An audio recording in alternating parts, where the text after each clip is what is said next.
This is normally my sleeping time, but I'll sleep in the next 1 hour and a half or two. It's quite all right. I need to fix my hair.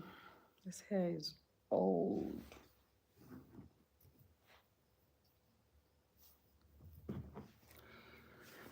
So, a lot is going on. I'm not going anywhere, but I was having such crusty lips.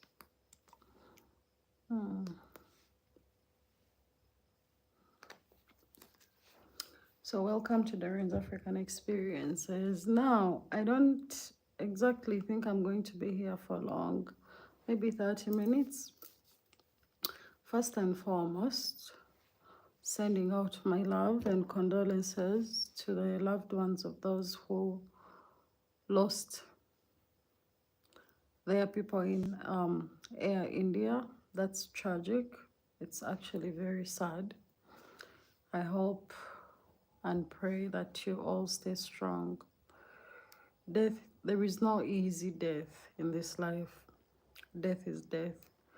But still, sorry for your loss, truly. Moving forward, there is drama going on.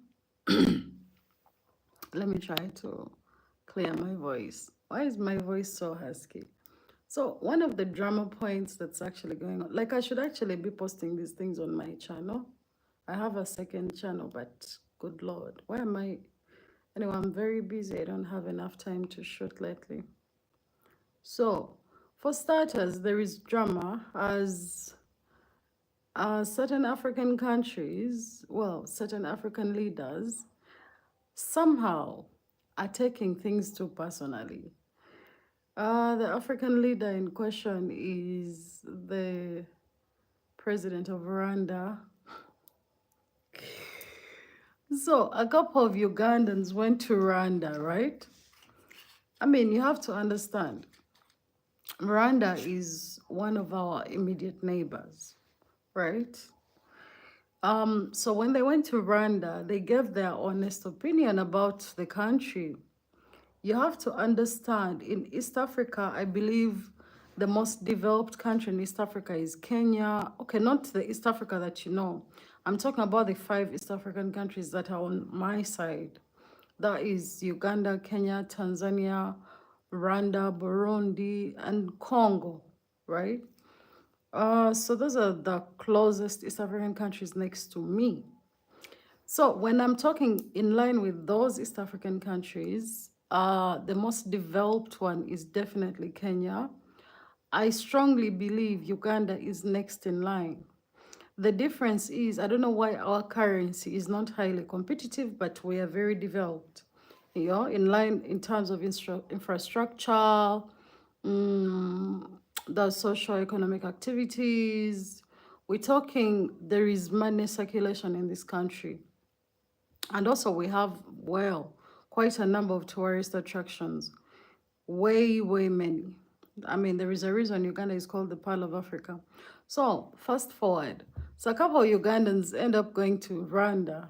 So you have to understand, Rwanda is clean, but the ugly truth is most of Rwanda is very underdeveloped. Most of it. So I don't know, maybe their standards are different or their definition of developed is different. So some Ugandans, they went there and then they came back and made a vlog.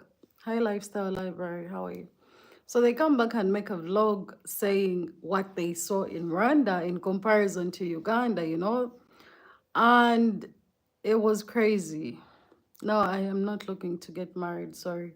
So when they come back, they talk about, they didn't talk about only negative stuff. So they're like, oh, Rwanda is so clean. Rwanda is, it's in there like, but just like when you visit a country, especially a country that has kept a very clean social media, Rwanda is one of those countries which you'll not hear a lot of drama coming from it. I mean, since the genocide, they don't have a lot of drama coming out of their country.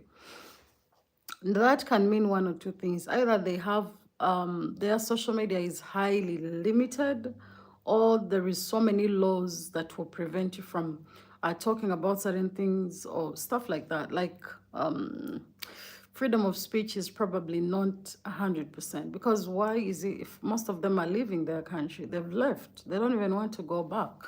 So fast forward, so people come, and you have to understand, growing up in Uganda, most of the Rwandese, not all of them, but most of the Rwandese that we grew up seeing, they always treat Ugandans in their own country like they're second citizens, like as if Ugandans are lesser people than them.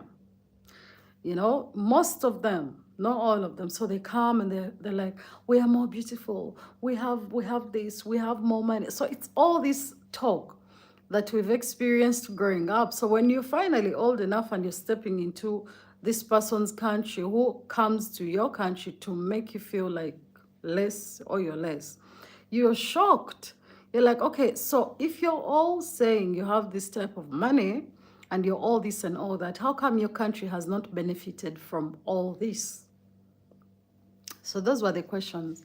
So all these, now a whole president gets out of his chair and steps onto the microphone and says, I'm going to sue the Ugandans that said shit about Rwanda. Are you serious? You don't have better things to do? Like, come on. It wasn't even bad. Like, it's just basic. These kids were just talking about how Rwanda has only one KFC in the whole city. How their malls are too tiny they can't even be called malls. How the roads are so small. Like, all this and all that. How their people are living in dire state. You know? That's all. These kids were not even saying anything political. Nothing. They're just commenting on what they saw. And the whole president is so triggered to the point that he wants to grab these kids from wherever they are in Uganda and arrest them. Are you serious? Okay, control yourself, because I do block here. I genuinely block.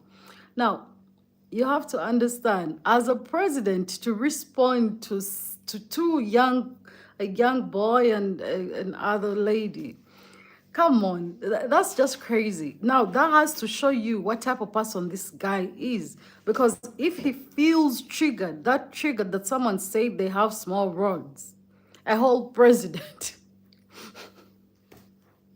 Well, if a whole president is acting like this to foreigners, literally, how is he acting on ground towards his own people?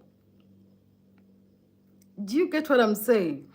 Now, you have to understand that sometimes when you wait long enough, you'll see what type of people are. Because this was crazy for me. I mean, you can have, I mean, he didn't even have to say anything. He has representatives, he has a PA, he has all these things.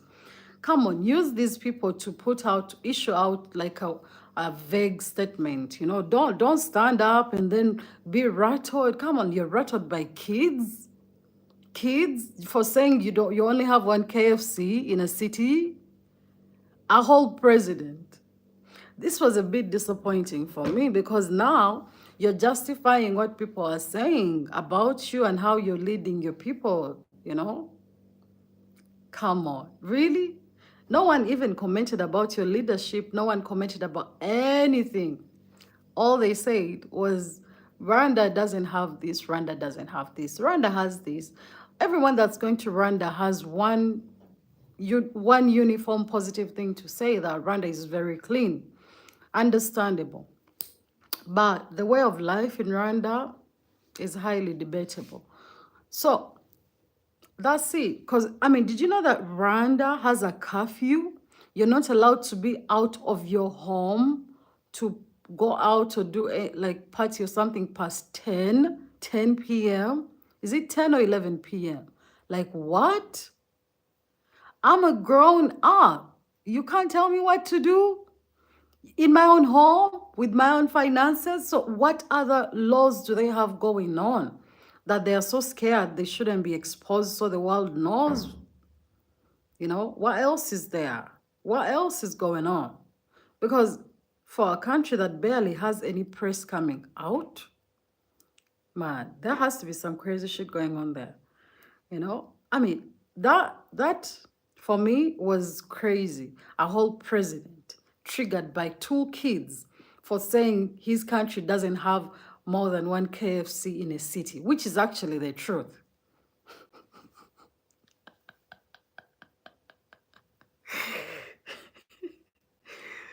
Yo, African people play too much, you know? I'm still there looking around and I'm thinking, yo, how is this president making threats towards kids for saying that he has small roads in his country? Like, and then here comes Trump pulling his stunts by usual. Like, at this point, I'm not even concerned. Like, actually, in this day and age, if you're an African, I understand being in Africa is challenging. One of our biggest challenges when you're in Africa on ground is mastering capital. See, the African economy is actually easy to maneuver, but the challenge is our currency is small to a point that it's very hard to raise money at once. So that makes it a bit challenging. The opportunities are there, but you have no money to invest. You could have the best and biggest ideas, but every single penny you make goes into circulation because you have to eat. Like, responsibilities just don't end. So that is our biggest challenge. Otherwise, if you do have capital, if you have enough money on you, you can actually survive and live comfortably in any African country that I know of. You know, if you don't even have to be smart. Like, surviving in Africa, you don't have to be that smart. You just need to have basic capital. That's it. That's it. You know, but I mean, I have nothing against people that are traveling out of Africa to go to the US to try and, you know, look for work. Yes, this was a dream that was sold to us, but unfortunately, once you're there, it's very hard to leave because there are too many traps. Most of my friends, they tell me, you know, you can easily get into credit because for them, they don't mind loaning you shit. Anything you want, you can take on credit, and then you have to work it off for the rest of your life, so you can't leave. So that's one of the biggest problems, I think. And as African people, you know how we are. Most of us, we're not exactly minimalists. We like to live large. We like to enjoy life, you know? So, of course, you find yourself in debt unknowingly, you know? So I think that's how most of our people get stuck there. But I feel like if you are very strategic enough to go and you master enough capital, you can easily come back home and, you know, you start a life. It doesn't have to be too glamorous. It just has to be enough. The ugliest part is no matter how much money you're making, hi, Jaman Goba, at the end of the day, we know two things to be true as we live and breathe. We know we are born and we know we are going to die. Those are the only two things you know for sure are certain in your life. Okay? So what does this mean? It means that you start living. Stop. I mean, it's okay to chase after money, right? But don't make it your life. Don't make it your life. To be stuck in a country that doesn't like you, that doesn't want you, a country that's tormenting you by the day. Make what you can make. If you have roots in Africa, go back home. Go back home. You're not in competition with anybody because, hi, Hussein, I'm good. I'm good. I'm quite all right. You know, you shouldn't be in competition with anybody. You shouldn't be trying to be the best at anything. You can be good enough. You know, so as an African person, any type of person, if you have roots outside Europe or the US, you move out. You can always move out when you've mastered enough money and you know, you don't have enough like debts that tie you down. Move out. You know, go and start a simple life. You can always start a simple life and trust and believe you will be fine. You'll be fine because most African people are actually genuinely nice. genuinely. You know, of course, most people are lost. They are misled. But the biggest percentage is actually quite hospitable, you know. Me, I can't leave America no matter what until I achieve my goal. I respect that. I respect that American perspective. That's the whole point. You should only leave your home to go somewhere for a purpose. And once you've achieved it, go back home, get some rest. You know, I mean, I'm in Africa. I'm broke as hell, but I'm not. I wouldn't say that I would be suffering to a point of, I don't know. Sometimes maybe it's the mindset, you know, how you set your mind. But trust and believe, there is nothing that will be more painful for you, literally, to go out there, spend your entire life working your ass off. I don't know what you're collecting that money for, and then you just die. So you need to understand, set your goals, achieve them. You know, they're achievable goals, and then the rest keep pushing, but in peace. The pressure is not necessary because, like I said, we know two things to be true. Only two things are certain. You are born and you're going to die. Whatever happens in between is uncertain. It's uncertain. Yeah, man, it's good. You invest home, but also make time to actually enjoy your investments. Make time to live. You know, you can still live. You can still have both of those things. Though, of course, you're not going to be Jeff Bezos. You're not going to become the richest man or woman. Okay? But that shouldn't even be your problem. I mean, look at who is this guy, this Twitter guy, this South African. What's his name? Elon Musk. He's the richest man, but he's throwing tantrums, unending deals, ugly deals. He just can't stop. See, once you get to a certain point in life, now you've created the status for yourself that you must maintain, and that comes at a price or a cost. Now you've stopped living. Now you're just chasing goals. And in the process, you die chasing your goals. And what is all that money for? And this is the thing I keep asking, because yes, you might say generational wealth and all this, but how many people are born into generational wealth? You know, how many?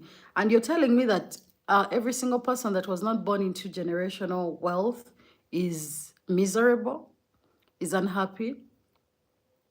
You can create enough wealth, you know, and let the rest of the generations to come create some more. You can't do everything on your own, you know. Yes, we want to break generational boundaries and stuff like that, but at what cost? If it's going to cost your life, your peace of mind, your happiness, it's not worth it. You understand that you do not know how long you have left. Nobody does. Even me, I don't know. You know, I'll be 31 in September, but I might not make it. You know, I might make it. See, that's the uncertainty in between is what pushes you to understand and see life for what it really is. You know, life is not guaranteed. There is nothing. So it's pointless for you to have all this pressure piled up on yourself. You know, most of you don't even have kids. You have nothing like a legacy. It's okay. What does that tell you? You know, what does that tell you? It means focus on what matters. And what matters is you. You know, there are not many things like we get in this life. There are not many. I'm sorry, thanks. You know, so I see all these countries trying to blow each other up. It's just pointless. All this is pointless. I'm not saying it's like they have their own reasons. They have a lot of history, you know, but I mean, who's going to tell them it's pointless? Nobody. It just keep going on for generations. But there are things you can control, and what you can control as a person that has roots in a country that has security, that is safe, where you can actually rebuild, make a way and go back, man. It can never be too late. It can never be too late. It's some things are just not worth it. So when I look at Trump banning countries not to go to the US, I wonder. Sometimes I wonder. I've never been to the US, but I always wonder what is so great about the US that people feel like they should guard it. Oh, no one should come. No one can come here. Like, what is so great there? What is it? Oh, okay, if you're an American in the US, please tell me, chat. Tell me, what is so great about your country that you would never want to leave? Like, you feel like, come on, what? What is so great that you feel like nobody should have a piece of it? It's just supposed to be like, come on, let's be real. So it's just politics. They have moves. They just keep. It's just like every aspect of life seems to be affected by politics, whether you like it or not. You have to choose your battles, man. And as Africans, some of them are already out there crying, oh, I wanted a visa to go. The amounts of money these people are spending to go to these countries is enough to give them a jump start. But because mentally they don't believe in their own countries and their own potential, they've been sold a dream they can never touch. And the funniest thing is, once they are there, they're back to square one, even worse than how they left. It takes a lot of grit to actually even start to survive there. You know, these countries have limited Africa so much. You come out of Africa highly educated, you're there, they will tell you your education does not qualify to the standards of what. But they set these education standards for Africa, and then when you're there, they tell you that they don't accept your qualifications. So you have to now start from zero. Education is crazy. The currencies are different, heavy. So now this person has to people home have to sell whatever they have left to support you because you have a dream that you can't even, most times it works out, but the process is just not worth it sometimes, you know? So many, like some things were easier back then. They were worth it, but as generations evolve, as time goes on, they're not worth it anymore. If you can raise, because I know countries like the US, in my country, to give you like even a visa, you need to have some money on your account. You need to have active transactions. And these are serious transactions we're talking about. We're not talking about small money here. This is a lot of money, depending on what type of visa you're taking. And for those of you, there are those of you that actually have to take visas where you're the one taking care of yourself. So which means you need to have money in this account. And that's a lot of money. And most of you are even going with no point of returning, No, no. And then you're stuck in a country for 10 years trying to, work through paperwork. What's the point?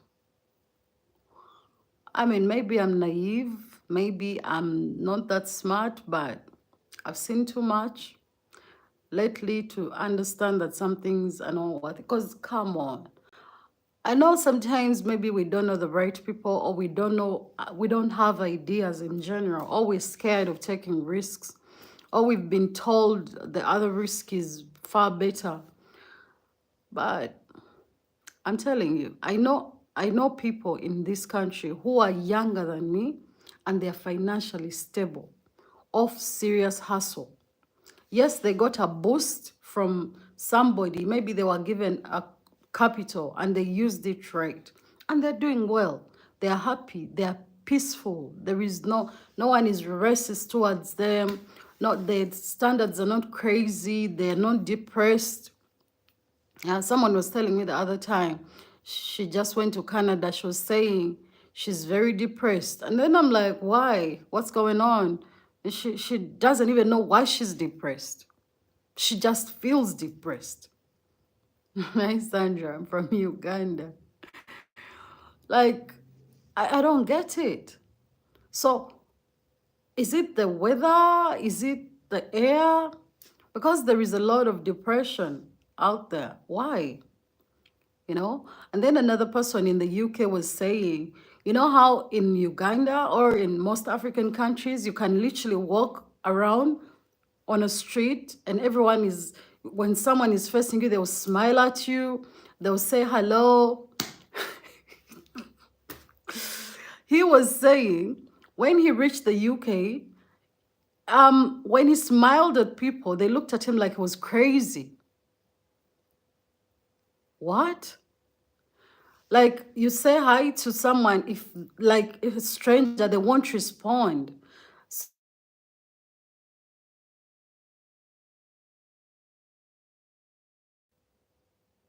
Sorry, I had a phone call. The loneliness causing depression and stress. They lie to us about the American dream. Yes, that is all true. The dream is a lie.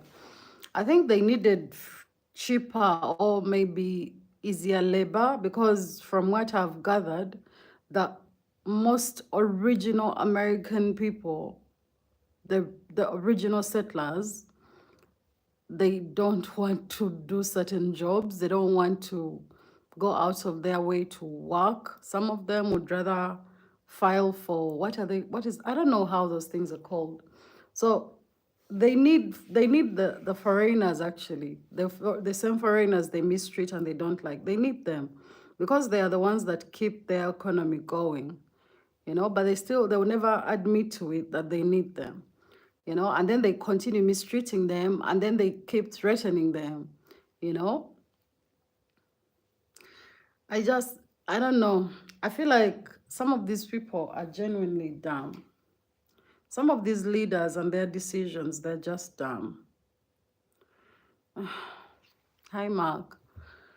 Nonetheless, I'm just saying, if the time comes, how can you pay a mortgage for 35 years to own a house which made, oh my God, that's the thing. That's the thing. Your houses, this is something that I was told. I didn't believe it. All these flats, these nice looking houses, most of them are made out of wood. Now that blew me. That blew me. See, in Africa, of course, if you're a resident, you buy land, you build your house with bricks and everything, and it's permanently yours. You don't have, I mean, you can even build it in stages. You can start with the foundation. You can even take 5 years on that same house. But trust and believe, you'll finish it. And you won't even take, at most you may take 10 years if you're broke. 10. No matter what house you choose to build. 10 if you're hardworking. 10 years at most, and then you own the house permanently. This house can be passed down to generations. No wind, no storm, nothing can take that house away, and the land the house is seated on is permanently yours.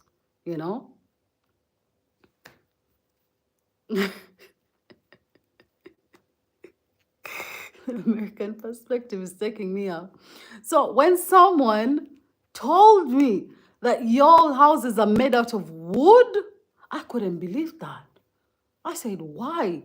Especially with the type of weather you guys have. You have a storm today, you have a tsunami tomorrow. Why would the government feel like it is safer to have a house made of wood? So that they trap you in an insurance scam. So constantly you have to have insurance. So, like, what does that even mean? It used to make sense because before wages were good and people were able to go on vacations and pay off those mortgages very quickly. But now, yeah, the inflation, man. Inflation, of course, it had to hit. Remember, the American government was very smart. They pushed the dollar. Their currency is better than the dollar, but still trading, most of the trading is done with the American dollar. But people are tired. Look at the Chinese. The Chinese don't even want to use the dollar anymore. And their economy is skyrocketing. So most countries are now trying to push their currencies. Some African countries are even trying to band together to create a universal currency in order to kick the dollar out, because they try to keep the dollar up and suppressing some of these currencies because you have to keep using it.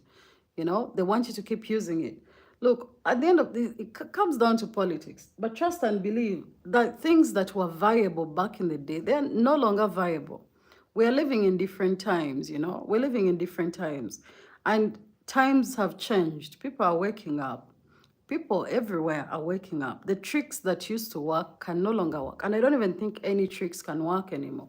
You know, all the propaganda, all this stuff just can't work, because how do you spend 35 years of your life paying for a house, a mortgage, and after that, you're trapped to get even another mortgage?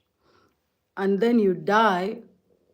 And then what happens when you die before you complete your mortgage? Do they auction the house off? Do you get your money back? I mean, I don't get it. Now, Africa has time. You have to understand the beauty about Africa is majority of Africa is dominated by blacks. Let me tell you this. When I was growing up, I never saw a white person. I remember I saw my first white person in real life when I must have been like 14. And that was one of my uncles that had gone to Germany and came back with some white woman, you know? And then everyone was looking at them like they were crazy. Funny story, this man is such a whore. He literally had African wives on ground. And this woman was told she was the only one. Crazy. Now I think they're fully broken up or divorced, but damn. There was even no point, because I remember my family, they had made sure this guy had a good life in Germany. So that what was the point? That was the first time I saw a white person in real life. And I'm not the only one. There is, to this day, there are people in Africa that have never seen a white person, whereby their communities are surrounded predominantly by black people. So no matter what the Western world does, it's going to be so hard for them to dominate Africa fully. They can't. If they failed back in the day, you think they can now, when most Africans are actually exposed, are waking up, you know? My white mom is 79 years and her husband is 75, but they still have 13 years to finish. Whoa, my God. 79 and 75, and they still have to work to clean a mortgage. My God, that's just crazy. That's crazy. No, the mortgage insurance will pay it off. I still feel like it's a scam, man. For me, there is no way you can sell to me a wooden house.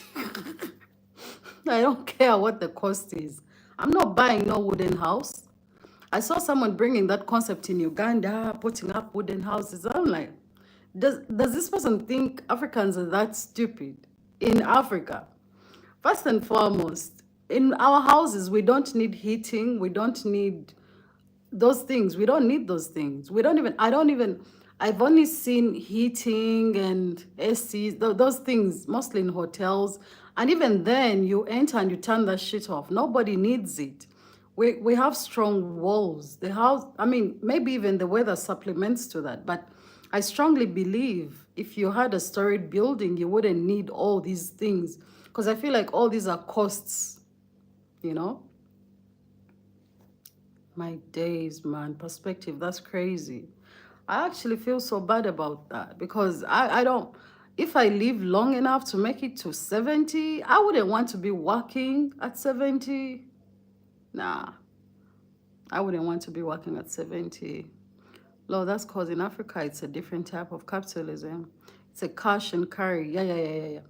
I feel like I still believe a cash economy. You're better off in a cash economy, because the beauty about a cash economy, if you can't afford something, you leave it alone. You must live within your means. You must. And if you fail, you crash. It's that simple. Failure to live within, which means you're going to be free most of the time. Yes, you may not have all these fancy things. You may not have but you'll be fine. You know, at least you know you're walking around and you don't have serious debt attached to you. Even the same concepts are coming here. You can find people with jobs. The banks allow them to take out loans on their jobs. But then their salaries are chopped every month or something. But still, Most Africans don't go for that. They still don't go for that because, again, cash economy. You know, by the time, if you're working and employed somewhere, by the time your salary comes, you already have too many responsibilities at hand. So you can't afford to lose a penny off that salary. First off, the currency is small, it's weak, you know. They lied to them that words are stronger than concrete structure. You know what? I'm not even gonna judge because, you know what? Sometimes I be feeling like colonizers affected Africa so much, but when I see certain things, I know colonizers were so crazy they affected everyone, even their own people. Because how do you convince me? I actually believe because of the white history, most white people have lived through so many wars. I feel like they didn't feel the need to build permanent buildings because most of them were constantly on the move. Yeah, we have tribes like that here too. They even stopped building, but they're like two tribes. You know, even the Karamajongs up north have started building. They have buildings now. They've chosen to stay in one place. But when you're living in a wall all the time, you have to keep moving and hiding all the time. I strongly feel like maybe that's why they introduced the wooden houses, so they didn't feel the need to put in so much effort just to leave it behind. I feel like that should be the true origin of these wooden houses, you know, that you're living. And then it's stuck. Even when they stopped the constant fighting, the concept had just stuck there, you know. I see both sides. My parents are from Africa, but I was born in the West. Yeah, yeah, you definitely see a lot more, you know. I'm not saying Africa is doing well, no. Contrary. On the contrary, it's not. But I'm just saying that when you weigh, it's easier here. It's a bit easier here. You know, though you won't have the fanciest life, I know ego. You may not have the fanciest of lifestyles. You may not have, you know, these bourgeois things going on, yacht and stuff like that. But you have peace. You have a certain peace of mind, a certain, there'll be something to your life, you know, at least you'll be able to live. Africa, the problem is we don't have capital, man. Even me, I have like hundreds of business ideas. I mean, if I had capital, I would be doing way better. But you can't have capital if you're on ground, man. You always need a sponsor of some sort. You're right, at this moment, everyone wants a slow life right now. Yeah, yeah. You need to slow down, man. You need to slow down and live. You need to live. It's point, you know, you reach a point and the 9 to 5 or the 8 to 5 job just doesn't give anymore, you know. It just doesn't give. And you keep looking for alternatives and they're not there, you know, they're not there and you just keep going. But you need to slow down sometimes, especially if you're at a certain age, you know. You can't be in your 50s upwards still grinding like a 30-year-old, you know, a 20-year-old. That's just exhausting. At that point, you're just digging your own grave or something.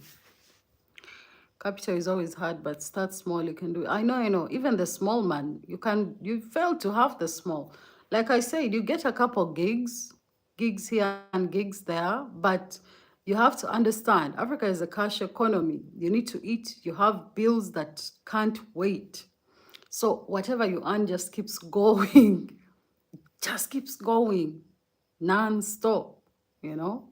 And also the concept of Africa being expanded. In Africa, we live on an expanded family basis, whereby it's like your uncles and aunties, we don't consider them like that. They're all part of the smaller family, especially depending on how you grow up. So the closest you grow up, you cannot just shun them. They'll reach out for help. They expect the help. It's just crazy. So, hi, Raid. But yo, it's 11 in my country. I have an early gig in the morning. I have to get some rest. I wasn't even supposed to come live today, but I just felt the need to show up for some reason, you know? Yeah, the insurance in African families. That's true. That's quite true. So African families that's just how they are. But of course, you get to a point where you kind of have to put a stop somewhere, or you have to tie it up a little bit just so you can breathe.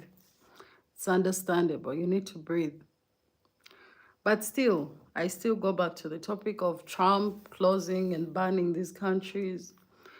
Yeah, it's cool, man. And African countries should also stop being too nice, you know.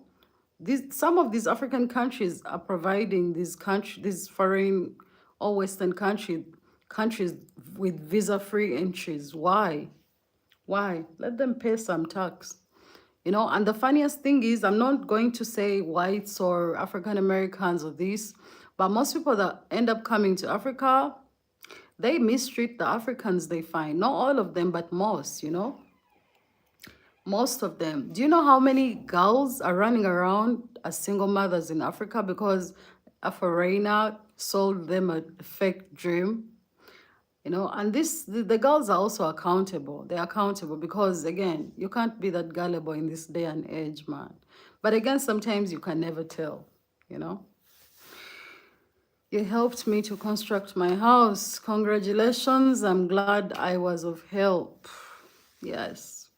My channel has useful content. If you follow it, you can easily build your own house without hassle in Africa. Anywhere you are, the knowledge is similar.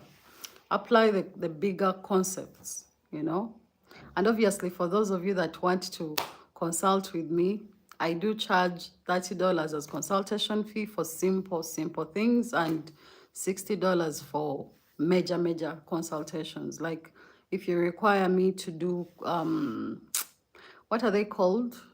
BOQs, you want me to do estimates, do some math for you, you know, you need a plan, you need, well, connections on ground.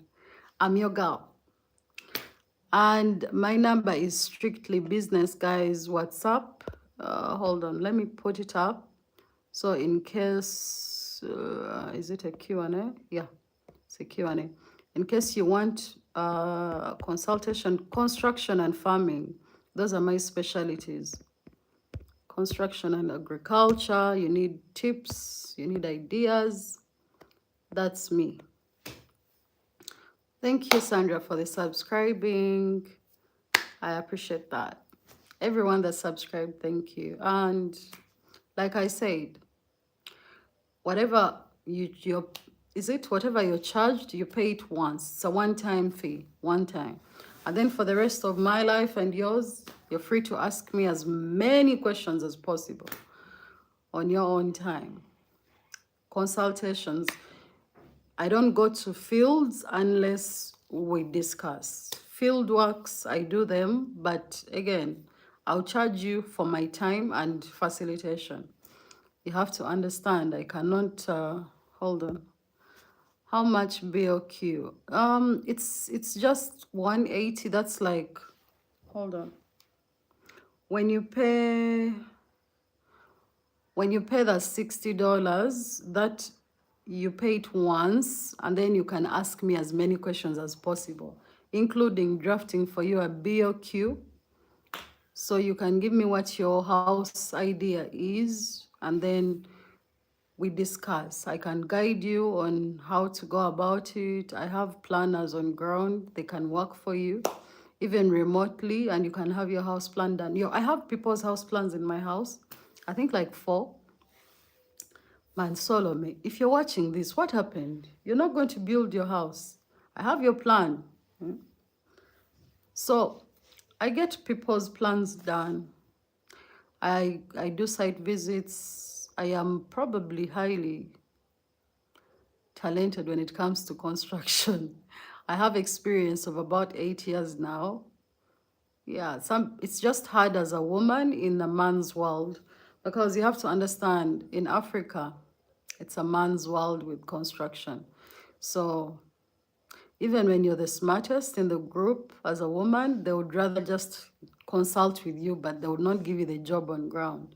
They'll come and then consult with you, and then they will not hire you. They'll hire a man to do the work as he's using your brain. But it's fine. A win is a win, I guess. I have land in Mukono. I'm planning to construct here. I've constructed in Mukono so many times.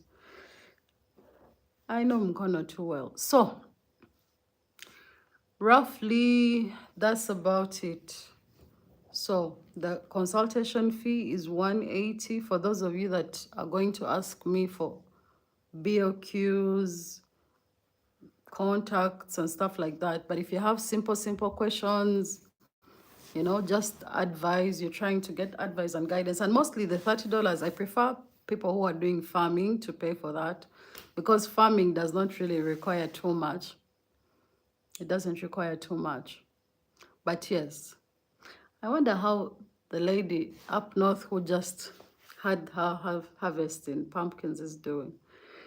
I like to get some work done sometimes. It makes me happy when a client is happy. But guys, let me get some rest. Screenshot the number, you can WhatsApp me, and then you talk more, but please, strictly business, okay? Strictly business. Yeah, it's not much because you pay it once, and then for as long as I'm alive, you get to ask me anything construction related, you know? Anything. Yeah. And besides, I don't think I have any reputations on here. I've tried to keep a clean slate for the past 2 years I've been on this channel. And I don't think I have anyone complaining. I've always delivered on time. It's a different time, you know, with social media. Someone can go there and make a video of you. I remember I've only had one bad encounter. Yes, I am. One bad encounter with a lady recently, actually, about 2 months ago. She came, she paid the consultation fee for basic questions. I gave her a contact to go. She wanted precast walls. And then she went there. She sent someone there. So they tried explaining to her that the walls are there, the place is there, but she has to pre-order. You have to understand, when you get into the world of construction, there are certain products that they don't make to stay there, like precast walls for fences. Come on, how many Ugandans are buying precast walls? Very few. So it's very costly to make them. So it means you have your money seated there, of which you might make 5 to 10 orders in a year. And then she went off. You're a thief. The walls were not there.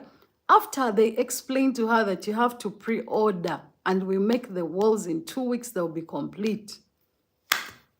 My God. The lady went off. I told her, please, kindly, give me a number. I send you your $30 back. And then she goes off, she blocks me. The relatives that she had on ground that had gone to consult, that she sent, for them, they understood. And they were saying, oh, leave that one. She's like that. She thinks every person out here is trying to steal from her. Like, what? I gave you contacts, you reached, everything is the way I told you. But just because they didn't have, as if she had not even given anyone money. She just wanted to see so many walls in one place.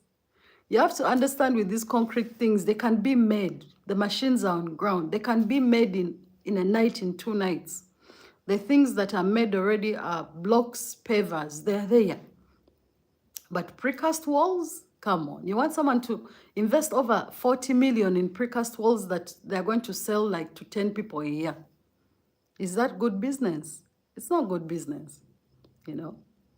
That's why even Kenyans are doing this on a larger scale, because for them, they have mentally adjusted to the concept of precast, you know. But Ugandans, I mean, in Kenya, you can even have your whole house made out of precast walls. I don't know how strong that is. I've seen them, but again, I'm a little bit old-fashioned, but still, I'll need to do more research on that, because based on the thickness and the size, hi Mark, thank you. I don't believe that you can stick the roofing, the same type of roofing on there, because over time the weight stresses the walls and then sometimes they'll crumble. So again, highly debatable. But more research will be done as we wait. There are different molds for different walls. So every wall has a different purpose. So which means the strength that goes into it is different. Guys, let me get some rest. If I start talking, I don't stop. The ideas are endless. The concepts are too many. But please have yourselves a wonderful day, a wonderful night, wonderful evening. Yeah, in the UK, they use precast. Yes, yes. Different molds, different sizes, different material that goes in. I understand. I know. But in my country, Uganda, the concept is very new and people are not trusting. They're not easily trusting. So you cannot manufacture them and make them sit there. Those things are very expensive to make. Nonetheless, let me go. If you need me, my WhatsApp number is there, strictly business. Yeah, they're very strong. Like I said, gauges, material, size of mold are key. They are key. You do the same, beautiful. Thank you. Have a wonderful night. Let me go, guys. Thank you for watching me. And for those of you that have subscribed, I appreciate you all so much.